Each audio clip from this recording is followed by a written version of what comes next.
নবম শ্রেণীর ছাত্রছাত্রীরা, তোমাদের আজকে আমি পড়াবো ইংলিশ। প্রথমে তোমাদের আমি যে গল্পটা পড়াবো সেটা হচ্ছে the greed of the roaring rivers. Greed মানে লোভ, আমরা সকলে জানি গ্রিড মানে লোভ। রোয়ার মানে হলো গর্জন করা। নদীর গর্জনটা কি আসলে আমরা সেটা বুঝি, এটা ভাষায় এভাবে প্রকাশ করা যাচ্ছে না। আর রিভার্স মানে নদী। আচ্ছা, পড়া দেখো তোমরা। তোমরা যে শব্দের অর্থগুলো পারবা না সেটার সাথে সাথে লিখে নেবা, আমি তোমাদেরকে বলে দেবো এই শব্দগুলো।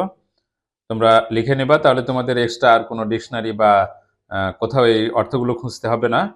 তো তোমরা একটু আমার সাথে সাথে পড়বা, আর তোমাদের এক্সট্রা পড়তে হবে না। তোমরা একটু মনোযোগ সহকারে আমার সাথে পড়ো, দেখো যে খুব সহজেই তোমাদের পড়াগুলো হয়ে যাবে। আর তোমরা ভিডিওটা অবশ্যই একটু শেয়ার করবা। তোমরা যদি উপকৃত হও তাহলে অবশ্যই ভিডিওটা শেয়ার করবা, যাতে আরো অনেকেই উপকৃত হতে পারে। আর লাইক কমেন্ট করবা, কোথাও বুঝতে সমস্যা হলে সেটা কমেন্টে জানিয়ে দিবা। আচ্ছা দেখো, মেহেরজানের যে গল্পটা সেটা। মেহেরজান লিভস, মেহেরজান বাস করে।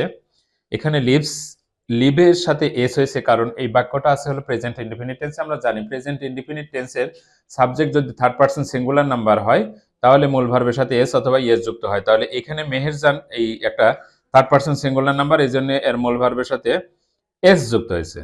তো মেহেরজান লিভস, মেহেরজান বাস করে ইন এ স্লাম, একটা বস্তিতে। স্লাম মানে বস্তি। যারা পারবা না শব্দের অর্থগুলো লিখে নাও। স্লাম মানে বস্তি, SLUM, স্লাম মানে বস্তি। তাহলে Meherjan lives in a slum, Meherjan একটা বস্তিতে বসবাস করে। On the Sirajganj town protection embankment. এখানে টাউন মানে শহর, আর প্রোটেকশন মানে রক্ষা, ইমব্যাঙ্কমেন্ট মানে হলো বাঁধ। ইমব্যাঙ্কমেন্ট মানে হলো বাঁধ।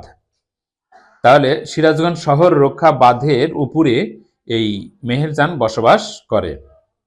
আবার একটু লক্ষ্য করো, Meherjan lives in a slum, Meherjan বাস করে একটা বস্তিতে। On the Sirajganj town protection embankment, অর্থাৎ সিরাজগঞ্জ বাঁধ রক্ষা, সিরাজগঞ্জ শহর রক্ষা বাঁধের উপরে এই মেহেরজান বসবাস করে। এরপরের বাক্যটা লক্ষ্য করো, দি হুইসপারিং উইন্ড। আমরা উইন্ড মানে জানি, আর হুইসপার মানে হলো ফিসফিস করে কথা বলা। কিন্তু এখানে ফিসফিস করে কথা বলা বলতে যারা নদীর ধারে যাদের বাড়ি তারা আসলে এই বাতাসটার সাথে পরিচিত। অথবা আমরা যারা নদীর ধারে বেড়াতে গেছি বা ঘুরতে গেছি কোনোদিন, আমরাও অনেকেই লক্ষ্য করছি যে বাতাসটা একেবারেই একবারে জোরে ঝড়ও না, আবার একবারে ধীরেও না। এই বাতাসকে, এই জাতীয় বাতাসকে বলা হচ্ছে হুইসপারিং উইন্ড, বাংলাতে যেটাকে বলা হয় ফিসফিস বাতাস। অর্থাৎ একেবারে দমকা হাওয়া যে বয়ে যাচ্ছে এরকম না। দি হুইসপারিং উইন্ডস, এই ফিসফিসে বাতাস, from the river Jamuna, Jamuna নদীর এই ফিসফিসে বাতাস, মেক্স দ্য ফায়ার আনস্টেডি। এখানে মেক বলতে তৈরি করা, কিন্তু এখানে আসলে মেক তৈরি করা অর্থে ব্যবহার করা হয় নাই। তোমরা একটু পরে এর অর্থটা বুঝতে পারবে। দেখো, ফায়ার মানে আগুন, এটা সকলেরই জানার কথা। ফায়ার মানে আগুন, আনস্টেডি মানে হলো এই আগুনটাকে অশান্ত করে তোলে। অর্থাৎ যেখানে বাতাস বইছে, তোমরা একটু কল্পনা করো যে এক জায়গাতে বাতাস বইছে আর তোমরা এখানে আগুন জ্বালাচ্ছ, তাহলে আগুনটা কি রকম হবে বা কেমন হবে, দোল খাবে, এদিক যাবে ওদিক যাবে, এটাকে বলা হচ্ছে আনস্টেডি। তাহলে এই যে বাতাস আগুনটাকে যে এরকম দোলাচ্ছে, এদিক ওদিক যাচ্ছে, এই এই দোলানোর এই ক্ষেত্রে তোমাদের এখানে ব্যবহার করছে হলো মেক। তাহলে the whispering wind from the river Jamuna makes the fire unsteady. অর্থাৎ যমুনা নদীর এই বাতাস তার এই আগুনটাকে অশান্ত করে তুলছে, মানে দোল খাচ্ছে, এদিক ওদিক যাচ্ছে আর কি। দি ড্যান্সিং, ড্যান্সিং মানে বাতাস যে দোল খাচ্ছে এদিক ওদিক, এটাকে বলা হয়েছে dancing. The dancing of the flames, এই ফ্লেম শব্দের অর্থ হলো আগুনের যে শিখা উঠে, আগুন জ্বালালে যে শিখা উঠে, এটাকে বলা হচ্ছে flames. The dancing of the flames মানে আগুনের শিখার এই যে দোল খাওয়া। রিমেইন্স স্মরণ করিয়ে দেয় বা মনে করিয়ে দেয় মেহেরজান, কাকে? মেহেরজানকে। যে রিমেইন মানে মনে করিয়ে দেওয়া বা স্মরণ করিয়ে দেওয়া। মেহেরজান কাকে স্মরণ করিয়ে দেয়? মেহেরজানকে। Of the turmoil in her life, এই টার্ময়েল মানে হলো তার জীবনে যে অশান্তি বা দুঃখ কষ্ট বা তার জীবনে যে টালমাটাল অবস্থা। অর্থাৎ এখানে তোমাদের এই গল্পটা আগের যে বিগত বছরগুলোতে যে গল্পটা ছিল সেখান থেকে একটু শর্ট করে দেওয়া হয়েছে তোমাদের। তো এখানে ছিল যে মেহেরজানের আরো কিছু ছিল, সে তার জীবনে একটা বড় ধরনের দুর্ঘটনা ঘটে, এর কারণে সে এখন নিঃস্ব। আর এই যে তার জীবনে যে উত্থান পতন, এই জিনিসটাকে বলা হয়েছে টার্ময়েল, বা তার জীবনে যে টালমাটাল অবস্থা। এইটা, এই কথাটাকেই স্মরণ করিয়ে দিচ্ছে কি, ওই আগুনের সে দোল খাওয়া আগুন, মানে যে আগুনটা বাতাসে দোল খাচ্ছে আর কি, সে আগুনটা। নট লং এগো, খুব বা অনেকদিন আগে নয়। মেহেরজান হ্যাড এভরিথিং, মেহেরজানের সব ছিল। এ ফ্যামিলি, একটা পরিবার, অ্যারাবেবল ল্যান্ড, চাষযোগ্য জমি, অ্যান্ড ক্যাটেল, ক্যাটেল মানে গবাদি পশু। তাহলে নট লং এগো, অনেকদিন আগে নয়। মেহেরজান হ্যাড এভরিথিং, মেহেরজানের সব ছিল। এ ফ্যামিলি, একটা পরিবার, এ অ্যারাবেবল ল্যান্ড, চাষযোগ্য জমি, অ্যান্ড ক্যাটেল এবং গবাদি পশু, যেমন গরু ছাগল এই জাতীয় আর কি। এরপরের বাক্যটা লক্ষ্য করো, the erosion of the Jamuna. Erosion মানে হলো নদীর যে ভাঙন হয় পানিতে, বর্ষা বা বন্যার পানিতে যে নদীর ভাঙন হয়, এই ভাঙনকে বলা হচ্ছে erosion. The erosion of the Jamuna consumed, consume মানে গ্রাস করে, all her landed property gradually. Landed property বলতে ভূমি সম্পত্তি,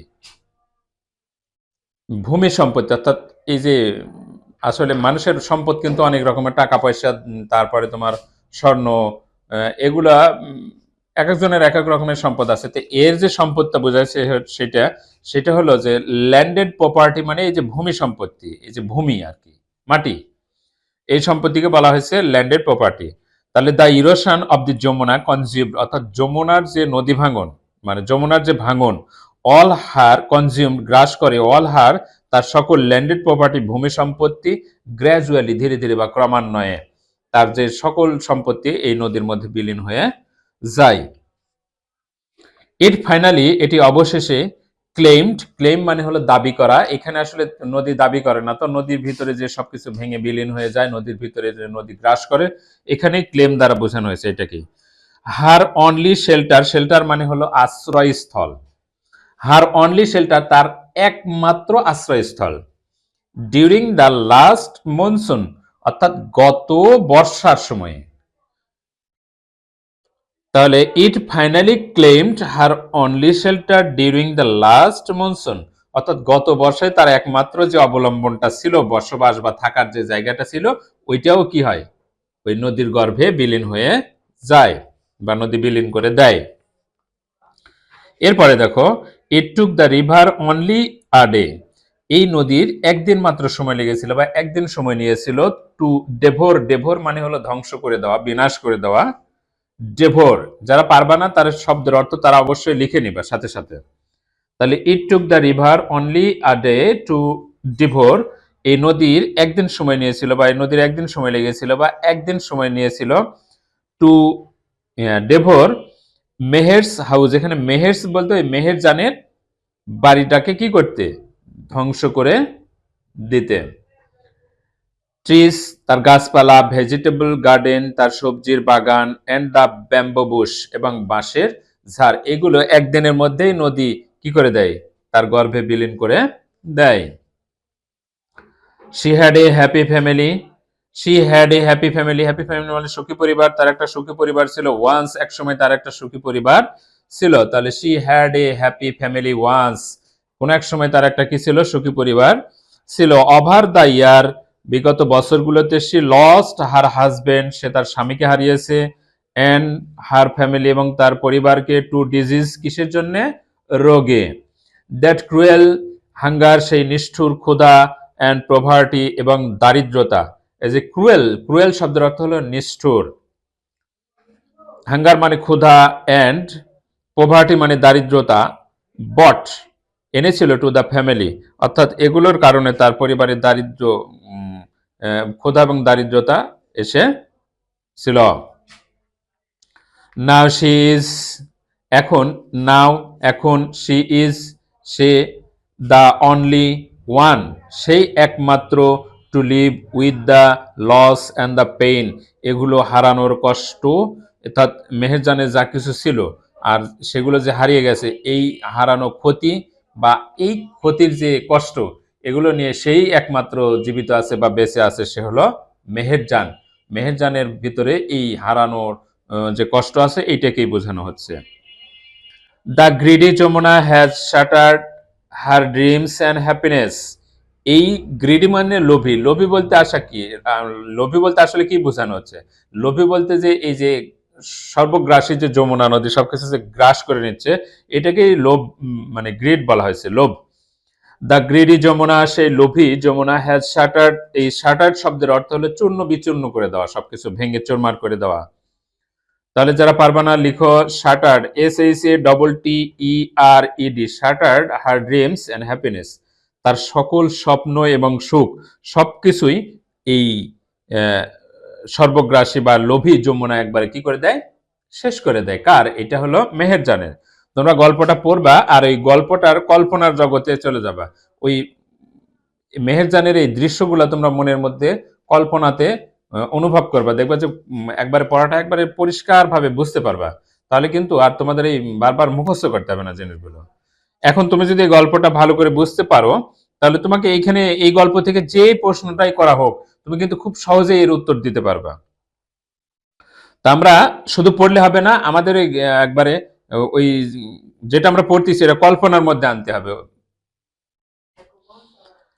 There are thousand others waiting, wait মানে অপেক্ষা করা, there are thousand মানে হাজার হাজার, others আরো হাজার হাজার, waiting to share the same মানে একই fate মানে ভাগ্য, like মেহেরজান, অর্থাৎ আরো হাজার হাজার আছে যারা একই রকম, অর্থাৎ মেহেরজানের মতো পরিণতি তাদেরকে ভোগ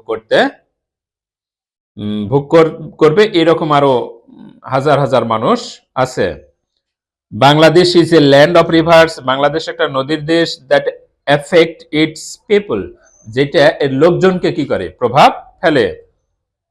তাহলে Bangladesh is a land of rivers, Bangladesh নদীবহুল দেশ, দ্যাট এফেক্ট ইটস পিপল, যেটা লোকজনের উপরে তার প্রভাবটা ফেলে। Erosion is a harsh reality, harsh শব্দের অর্থ হলো কঠিন, আর রিয়েলিটি মানে আমরা জানি বাস্তবতা। Erosion is a harsh reality, নদী ভাঙ্গন একটা কঠিন বাস্তবতা, ফর দ্য পিপুল লোকজনদের, living along the river bank, যারা নদীর তীরে বসবাস করে তাদের কাছে এই নদী ভাঙ্গন একটা কঠিন বাস্তবতা। Erosion is a harsh reality, harsh মানে কঠিন, রিয়েলিটি মানে বাস্তবতা। যারা পারবা না সাথে সাথে লিখে নেবা শব্দের অর্থগুলো। Erosion is a harsh reality for the people living along the river banks, ওই সব লোকজন যারা নদীর তীরে বসবাস করে তাদের কাছে নদী ভাঙ্গন একটা কঠিন বাস্তবতা। ডিউরিং ইস মনসুন, প্রতি বর্ষার মৌসুমে, ম্যানি মোর ভিলেজেস, আরো অনেক গ্রাম, আর থ্রেটেন্ড, হুমকির সম্মুখীন হয়, বাই দ্য রোয়ারিং রিভার, এই সর্বগ্রাসী বা ধ্বংসাত্মক নদীর। লাইক যেমন, দ্বীপ যমুনা, দি পদ্মা, দি মেঘনা, এই নদীগুলোর যারা তীরে বসবাস করে প্রতি বর্ষা মৌসুমেই লোকজন এরকম এই নদীর সর্বগ্রাসী গ্রাসের ভোগের বস্তু হয়ে পড়ে। ইট ইজ এস্টিমেটেড, এটি অনুমান করা হয়, দ্যাট যে রিভার ইরোশন নদী ভাঙ্গন মেক্স অ্যাটলিস্ট মানে কমপক্ষে 1 লাখ পিপুল হোমলেস, 1 লাখ পিপুল মানে 1 লক্ষ লোকজন, হোমলেস মানে গৃহহীন, এভরি ইয়ার ইন বাংলাদেশ, প্রতি বছর গৃহহীন বা বাস্তুচ্যুত হয়ে পড়ে এই বন্যার কারণে। প্রতি বছর বাংলাদেশে প্রায় কম করে হলেও 1 লক্ষ লোকজন বাস্তুচ্যুত বা গৃহহীন হয়ে পড়ে, এটি ধারণা করা হয়। In fact river erosion is one of the main danger, in fact river erosion is one of the main danger, নদী ভাঙ্গন একটা প্রধান বিপদ, কজড বাই ক্লাইমেট চেঞ্জ, যেটা জলবায়ু পরিবর্তনের কারণে সংঘটিত হয়। In fact river erosion is one of the main মানে প্রধান, ডেঞ্জার মানে বিপদ, কজড তাহলে মেইন মানে প্রধান, ডেঞ্জার মানে বিপদ, কজড সংঘটিত হয়, বাই ক্লাইমেট চেঞ্জ, ক্লাইমেট মানে জলবায়ু, চেঞ্জ মানে পরিবর্তন, জলবায়ু পরিবর্তনের কারণে এই নদীর ভাঙ্গন সংঘটিত হয়। If we can take prompt action to adapt to climate change, যদি আমরা দ্রুত গতিতে এই জলবায়ু পরিবর্তনের সাথে খাপ খাইয়ে নিতে না পারি, there will be thousands of more Meherjan's in our towns and villages every year. যদি আমরা এই পরিস্থিতির সাথে খাপ খাইয়ে নিতে না পারি দ্রুত, তাহলে আমাদের গ্রাম এবং শহরে এরকম হাজার হাজার মেহেরজান তৈরি হবে, বা গ্রাম এবং শহরের লোকজনের সাথে এরকম হাজার হাজার মেহেরজান যুক্ত হবে। তো পড়াটা আজকে এই পর্যন্ত, এইটুকুই ছিল গল্পটা। তোমরা গল্পটা ভালো করে লক্ষ্য করবা, যদি বুঝতে না পারো আবার ব্যাকে যাবা, ভালো করে পড়বা। তারপরে যদি গল্পটা বুঝতে পারো, তাহলে এখান থেকে যেই প্রশ্নই তোমাদেরকে করা হোক, তোমরা খুব সহজে কিন্তু উত্তর দিতে পারবা। আর মূল কথা যেটা, তোমরা অবশ্যই আমার এই পেজটাকে ফলো করবা, লাইক করবা, কমেন্ট করবা এবং ভিডিওটা শেয়ার করবা। তোমরা যদি এই ভিডিও থেকে কোনো উপকৃত হও, তাহলে অবশ্যই ভিডিওটা শেয়ার করবা, যাতে আরো অন্যরাও দেখে উপকৃত হতে পারে।